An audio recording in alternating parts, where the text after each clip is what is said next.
welcome back to another episode of Time Out with the SportsDr podcast. I'm going to introduce to you another phenomenal man, Mr. Dorrell Jalloh, who is a husband. He's a father. He is, a former team captain at West Virginia University on the football team, and he is currently the CEO and founder of Jalloh Training Academy, LLC. So welcome to the podcast.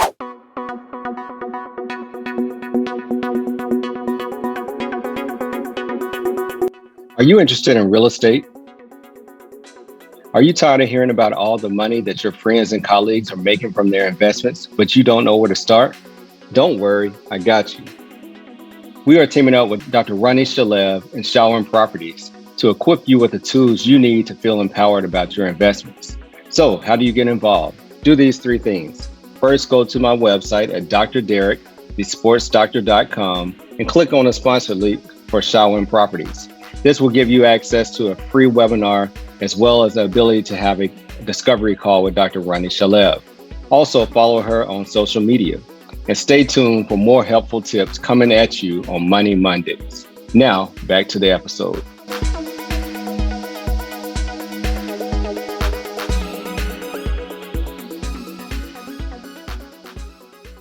Thank you for having me, Derek. I appreciate this. It's such an honor and a privilege to be on your show today.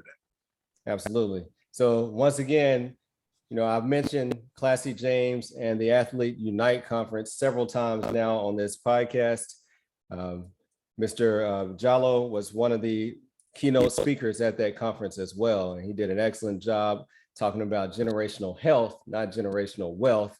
And we connected after his talk. And I really wanted to share some of his philosophy with the audience today. So, man, glad to have you here. Thank you. That event was amazing. Athletes Unite with Classy James and Derek Boone putting that together.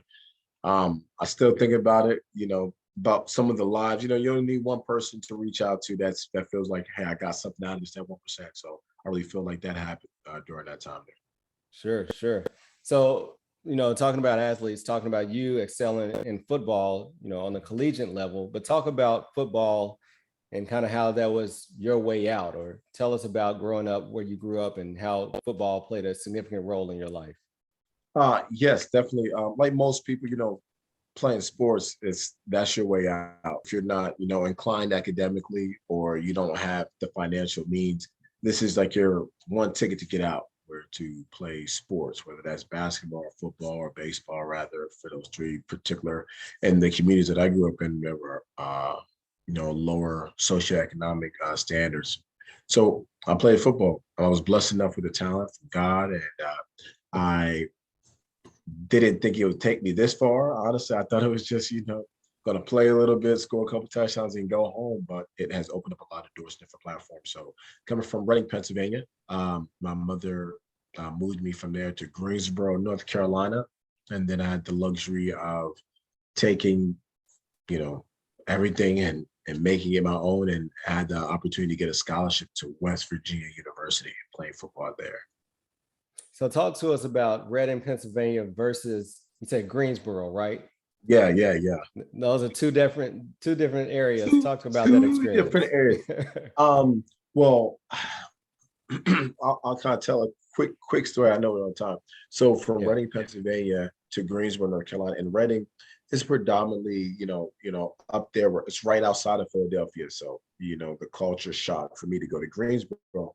But up there was at this time, there was a thing called Pumas, where they were actually like undercover cops. And what they were doing, they were, just approaching kids who were selling drugs to, just selling drugs. So a lot of undercover cops were scooping up these 14 and 15-year-old kids, just plucking them out. I'm like, where are they going? My cousins was getting taken away. I'm like, I don't know what's going on. But at this time, my cousin at the time did something, guys got in trouble. Some of my friends were getting in trouble. My mom was, savvy enough to say, okay, I need to get my son out of this environment. I can definitely tell my son has a talent. I need to move him out of here. My mom, she flipped the coin, and it landed on the map, landed on North Carolina. And she prayed about it, flipped it again, and landed on a G. It was either going to be Greenville, North Carolina, or Greensboro. And Greensboro, it's a good melting pot there. A lot of African Americans there who are thriving, especially with the A&T being in Greensboro.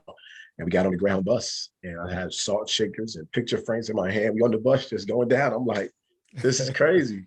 So we made it to Greensboro, North Carolina, and that was a big culture shock because everybody on my team there was more Black kids on my team. I was like, wow, this is different, but my mom kind of moved me to a different spot, the suburbia part of Greensboro, and I had the luxury of kind of getting a great education and learning from my teachers and staff and my peers. And I had a very successful high school career in Greensboro, North Carolina.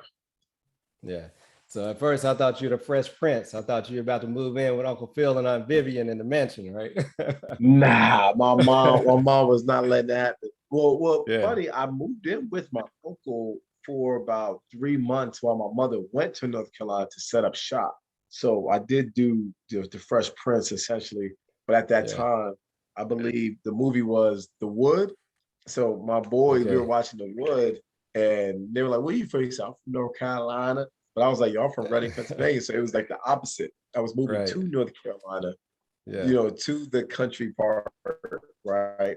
And so they would make fun of me. So my boys, we would always say, "Yo, that's me. I'm Omar Epps, or I'm gonna be Tay Diggs, one of the two." Okay. And we just having funny, our funny inside joke about that. So that was our movie. Yeah, that's funny. All right. So did you excel right away in sports, or did you become a good athlete later on in high school, or what? Nah, it's in our family blood. I could put every uncle, every cousin on this phone right now. I'm like, yo, what we get from birth? Like we gone. Like we don't play no games. We get out. My family's full of running backs, receivers, quarterbacks, all the skill positions. We out. So I was definitely blessed with the talent, and the lineage from my family for sure. Sure. So you mentioned academics. Football was your ticket, but at West Virginia, you weren't a slouch in the classroom either. So talk about that. Was there a flip when you got to college where you said, "Okay, I'm going to take academics seriously," or how did that work? Two sides to the story. Well, I don't know. I'll just tell it because it's funny. It's fun. So I really honestly wasn't that. I don't feel like I applied myself in high school enough. Right. So in college, I was like, man, if I don't pass, I'm not going to play. That's just the name of the game. You don't pass your classes, you just can't play, and you're going to send you home. I'm like, nah, y'all ain't sending me home because I know my mom can't afford this anyways. It's expensive. So I got to figure out how to make this work. So my mother was like, you better do your best. So I went to class the first day, and the teacher asked a question. I raised my hand, and I was like, wait, I got the answer right. And everybody was looking at me like, oh, okay, you know what you're talking about. She put us in groups, and 2 girls wanted to be in my group. And they were like, you know so much. You raised your hand. How did you know the answer? And all I did, I just read out of the book. I was like, it says this. I just read the answer. So they thought I was really smart. So the whole time we were doing like study groups, I was pretending that I knew everything. So I was studying before they would come to study. So I was studying once, and then they would come, we would study together as a group. I would study again. And then before the test, I would study. And I would get an A on the test. I'm like, wait, all you had to do is study? You're going to get an A? And I don't know, something happened, some light bulb just went up in my head. I was like, just study before the exam instead of just showing up thinking you were going to know it. And after that, my GPA went up, my grades, everything. And then I just like, why did I not do this in high school? I wasted my time. So I always tell them, whatever motivates you to learn, you got to take full advantage of it, because I know it's not easy for everybody. It wasn't easy for me, none the least, but something happened in college and it clicked. Right, but you gave the recipe, right? You study a little bit more, do a little pre-reading, go to class, get it, and study a little bit more. So study before some athlete with the group. And a little of the other sauces, if there's a pretty girl in your group, that helps a little bit more. So a little motivation. You don't want to let the group down. The ladies already, they gave you the confidence in you, right? Yeah. No, that's cool. All right. So you played wide receiver, right? Yes, sir. All right. And then you mentioned that you were blessed to be able to have not only a collegiate career, but a play on a professional level. So talk to us about, transitioning from college to professional sports and kind of that jump, because, high school to college is a talent, gap. And then to go to the professional level is still another big jump. That process was difficult because, everybody's getting the lead, the kickers, the punters, the snappers, everybody's professional. So getting there to Tampa Bay Buccaneers as an undrafted free agent, I was fortunate enough that my cousin played there as well. He was a tight end for the Tampa Bay Buccaneers, John Gilmore. And we were there and I was learning. And I just, I thought I had a great opportunity, but, the nature of the beast of the game. This is NFL, not for long. So I got the call, not that knock on that door. I was like, hey, give me that playbook. I was like, oh, no. And then, set me up to Montreal. And that's where I was like, okay, I need to be professional. I played the league a little bit, doing the camps and stuff up there. So I kind of know what I need to do. And I just need to go up here and be a dog.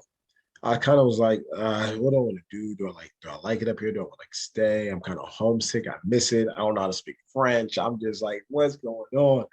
And just learning to be a professional, your money management, time management, you're studying your playbooks, being a good teammate, because there are grown men on the team who have kids and families, and this is their livelihood. So they take it very seriously. I know essentially I'm just having fun, but some people are taking it very serious. So understanding that the dynamics of where I was at that time. Absolutely. And, you mentioned being a professional, right? And there's a different way that you have to approach the game. The same way you approach studying, you can't just show up to practice. You got to take care of your body. You got to stretch. You got to learn the playbook. And that's a different level of commitment from being a high school athlete or even being a college athlete. But talk about how those traits that you learned, as a football player prepared you for the game of life, especially in business. Well, just watching some of the veterans, I'm eating hamburgers and fries and all the ketchups and honey mustards and fruit punches, not drinking any water at the practice, no vegetables. I'm just eating pizza and cakes and pies. And I'm like, he's not eating any of that. But he's also been over there for 4 years. So he's trying to say how to take care of your body. That was my first time really seeing somebody take care of their body. But my family, we were eating, fried chicken, sweet potatoes, macaroni and cheese, collard greens, cornbread. That's a traditional meal, of just fried chicken, green beans, and macaroni. These staple meals that I'm eating. So I really wasn't, privy on different meals or understanding your body, what to eat, what not to eat. So I had the opportunity to learn more about that by, first seeing it through one of the athletes. And that's when I started to say, okay, well, I need to start taking this a little bit more seriously about my body, my health, internally, not necessarily about physically. Yes, in the weight room, I can be as big as the world, but internally, that's where I was really taking true interest in. And you mentioned before, growing up in poverty, we don't have, access. It's about access. You in the hood, you don't have fresh food markets, right? You're going to see a lot of fast food. You're going to see, a lot of corner stores where you're just grabbing snacks, and, you get bad habits. And then once you're exposed to something different, some people never adapt, but, that's the key to going to that next level, is being able to adapt and being able to take care of your body, take care of your mind. It's not all about physical talent in the end, right? Oh, 100%. And that's the key. Like I said, access. Like a lot of people don't get that access, but once you get the access, what are you going to do with the knowledge? And that's where I want to share this with as many people as I possibly can. I'm sure you have as well, but we fall short of that. And I want to, that was the message that I was trying to do at the Athletes Unite, to share generational health with the masses. So athletes understand, yes, take care of your body physically, but internally, what are you eating? How are you drinking? Mentally, spiritually, emotionally, how are you taking care of yourself? Those are things that matter. Sure. And talk to us about your training academy and what's the focus? Who are the clients or the athletes that you're working with? So Jalloh Training Academy is designed from my background of a single parent mother who's like, man, my son is really good at sports, but he's lacking. He doesn't have a coach. He doesn't have a mentor. He doesn't have the proper training. He's just going off of his talent. So since he's going off of just talent, he's just out. So I figured, what is the best way so I can not make sure that this doesn't continue to repeat this cycle? So I developed a program. I have like a 3-prong where I'm teaching the kids. I can be their mentor as well as have an academic, advisor or counselor for them, for their, of course, for their scholastics, as well as a personal trainer, like all 3 in 1, that 3-prong. So now the kids are like, wow, this guy, he believes in me. He's actually able to help me, guide me through life, as well as, hey, I have academic counselors, stand on me, my SAT, my GPAs. He's monitoring that, and then we can actually train. So now it's like I'm going to be their GPS for success. Saying, listen, you're going to go here. Be careful. Watch out. Hey, we need to connect with here. Hey, we need to go here. We need to do this, and then boom, so they can graduate, because they're all. Everybody's going to say, oh, everybody wants to go to the league, whether that's NBA, football, whatever. Everybody will go to the league, or everybody want to make the new hit record, right? Or we know the bad way. But everybody wants to be successful.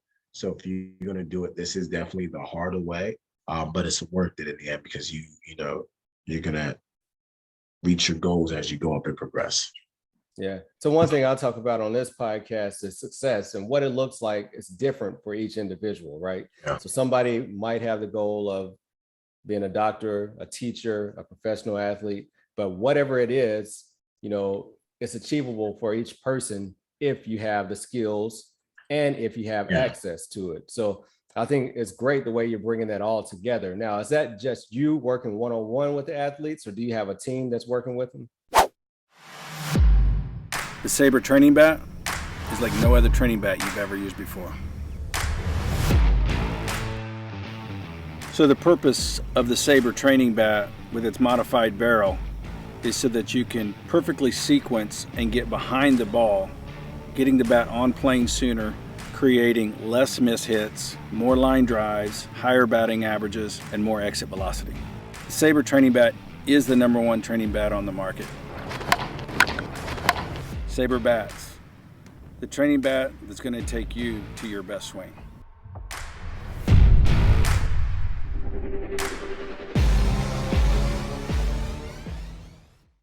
Yeah, I have a team of people that work with me on that, different coaches and other mentors and some of my directors. But in that, the key is it takes a village, so I have some parents who help and volunteer. I have some staff who have other networks through the school systems here, through Wake County Public Schools and through the elementary schools. So we start them around about that 10, it's between 10 and 18-year-old kids. Right when they're at 10, they're kind of like, had to be funny. It was like a 10-year-old's like, I want to be OBJ.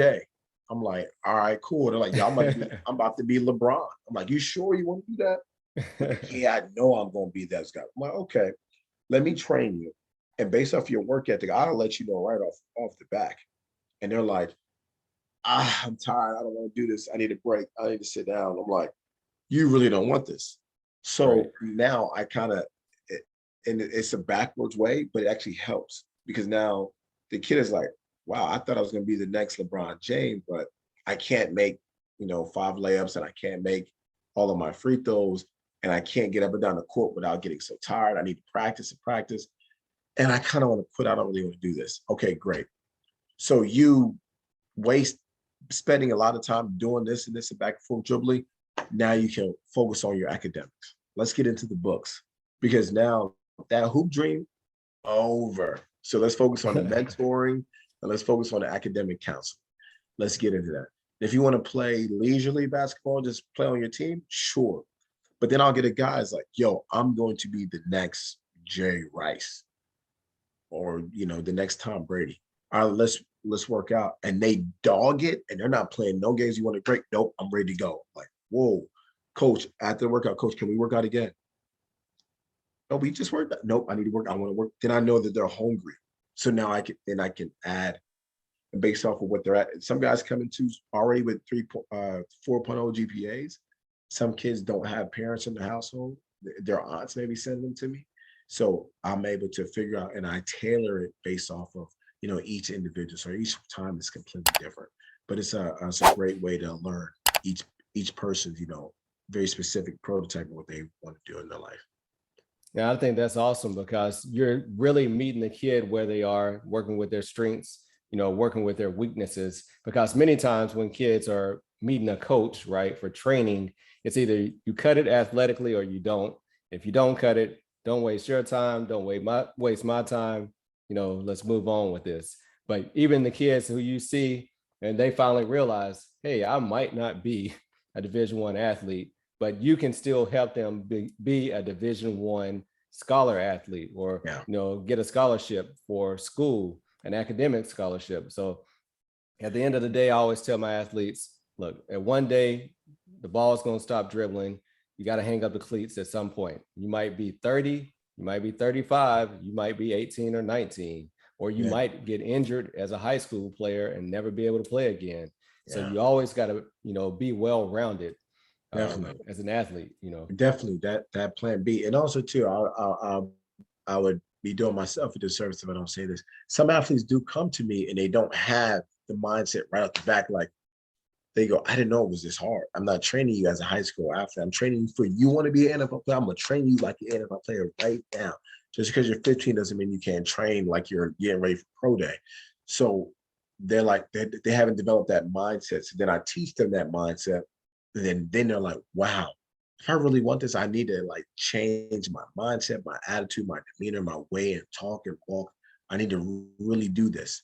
So then they're like, all right, I can do this too. So some of them come into it and they have an expectation, and I debunk that right away. And then, I'll even do film session with them. We're like, oh, this is part of the game too. It's going to take a while. You see this? See your play? Look, you see your play. I'm literally doing this. You see your play?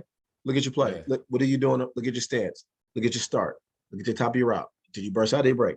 What about this? Did you block? He's like, oh my God. I was like, this is just the normal stuff in the film room. I was like, so you got to get used to this. And they're like, teaching the kids, like, what you really want, let me show you. And if you can find out now, I don't want to go through this much work, this much pain, this much overcoming the, this hill, this mountain. There's almost that Walter Payton mountain. I'm good on that. Then now you can get straight to, what do you want to do? I want to own my own business, or I do want to be a doctor. I do want to be a lawyer, or I want to, I want to work at my family business. Okay, let's get to that. And you buy yourself a lot of time, because I know a lot of guys who will go to the league, or who want to pursue the league, and they're pursuing the league until they're like 25, 26. And then they're like, all right, I got to hang it up. Like you said, I got to hang up the cleats. And now they're so far behind. And then it takes 4 years to build a resume, get a job, start getting into the workforce. And now they're 30, having a child. And now you're 31 and you're just getting a part-time, a base salary job. And they're so far behind the 8 ball, because college sometimes doesn't prepare you for real world experiences either, because they're just using you up as an athlete, which is like, listen, score that touchdown, shoot the shot. You put these butts in the seats, we're good. Nobody's really teaching us how to walk, live, act, and kind of move. So it's kind of, we're doing ourselves, our generation, as well as our African-American student athletes, a disservice. Absolutely. Absolutely. So I want to touch on that point that you brought up, because how do you advise a college athlete to be able to maximize their experience as a college athlete? Because as you mentioned, you're giving a lot, right? You're putting butts in seats, you're bringing in money. And now with name, image, and likeness, you might be able to get a little bit back financially. But as an athlete, while you have all the support, how do you advise someone to maximize that? Well, the biggest thing is you're networking. And that's something that people are like, and why are you over there saying hi to this guy? He don't even know you. I'm like, how you doing? Nice to meet you. I'm Dorrell. Da da da da da da da da. The guy's like, hey, how you doing? I'm Bill. Da, da. And he's like, oh wow, I met him. And you don't know he's the owner of the car dealership down the street. Right. But he has a plot, for his tailgating. He's one of the bigger tailgaters. He's one of our sponsors, or he's one of our donors. And networking is your net worth. So it's really important to, as a student athlete, even if I do get a name, image, and likeness, they'll say, hey, I want to get a name, image, and liking deal and likeness deal. But how can I be, can I get a percentage of this? Can I be a part owner of this? Can I work with you? Can I have a job already in this? Can I get an internship? Can I set up my family? Can they get a job? Do you have another location here? I have family there. Use those networking, because while you're playing, they will help. It's when you stop playing, it's like, me. What's going on? Like, Devontae is playing right now. I don't really know you anymore, Dorrell. Like, but I was there for 4 years. You got pictures of me all over. I know, but we're already on to the next. So while they're using you, you're using them. And you got to make sure you're on your education. Like, I'm not taking this for granted, because these other kids are like, these athletes get a whole free education and we got to pay for it. They sleep in class and they come in when they want to. You need like, no. I'm not playing no games on my education. I'm about to be on my grind, on point, studying, focusing, getting this education, playing football. I got one shot at this. And if I do this right, network, handle your business. If you focus on the school and your athletics and don't have to make any detours, then everything else will take care of itself. But when you stop focusing on school and athletics, you get on all these detours. And then before you know it, man, now you're a junior, like, dang, I got to get my school right. I don't know if I'm going to graduate. Coach ain't liking me. I ain't going to play. Now your mom's trying to come to the game. You're like, dang, I messed up. All because you're taking these off detours. You got to stay focused. Absolutely. No, that's beautiful. There's a lot into what you just said, but you got to maximize that moment, because it can be gone, just like a blink of an eye. If you get injured and not able to return, people think that you have a 4-year scholarship, right? But you have an opportunity of getting 4 1-year opportunities to play, because if you're not making the cut, somebody else comes in, you get injured. I like a lot that. of different things. Can you say it? Can you say it again? Let me listen to it again. How you said it? You get 4 1 year. You get an opportunity to get 4 1-year scholarships to be an athlete. That's deep. Yeah. People think, okay, I signed as a high school, I sat at the table and I signed this contract, I'm good until I'm 22. Nah, that ain't how it works, right? Nah, because they need them scholarships. They're like, come on, get that back to me. Right. So I really do value that the name, image, and likeness is going on right now, because it's like everything's always a double-edged sword, because you have a player that can be making more than a coach right now. And now you're going to tell me, a 19, 20, 21-year-old kid, what to do? But I do know this guy has my best interest, because he got a family, kids, grandma, aunts, and uncles, big old mansion house. So if I do good, he does good. And if I do good, I can actually get an opportunity to make even more money with bigger endorsement deals and NFL money, right? But right now I'm making, $2.3 million, but I just came from nothing. So this $2.3 million is the most anybody in my family will ever see in a generation after generation after generation. And I'm 21 years old. So it's really hard to tell a 21-year-old kid not to turn up and do him and wild out when he's 21. It's really, really tough with that much money in your pocket, all because you're a star at Texas University. And now you got signed by Lamborghini. It's crazy. Yeah, no, you're right. You're right.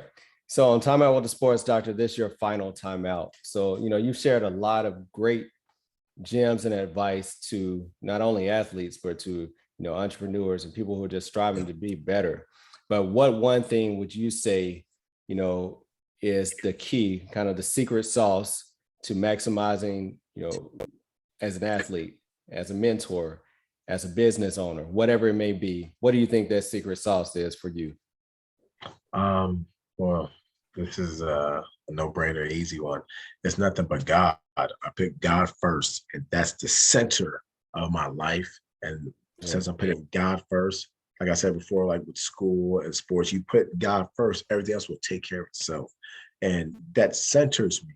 So when I feel like, man, my mental, my emotions, or my physical or financial or family, all those things are all around me, right? As if once you get off of your point and not centered, my spiritual faith, and I believe in God, and that's what keeps me grounded and able to help and expand my network to others and help the student athletes to be able to help men and women with their generational health and provide their, nutrition and health and mindset and going over, even if it's just, hey, how are you doing? That's a big help to somebody. Like, they know that I care. So my biggest thing is that I'm able to build my faith in God, and that allows me to be able to be full, so I can pour into somebody else and say, hey, I'm here for you. I can help you. So put God first in every single thing you do. Never, ever, ever think that you can do it on your own. It's all God.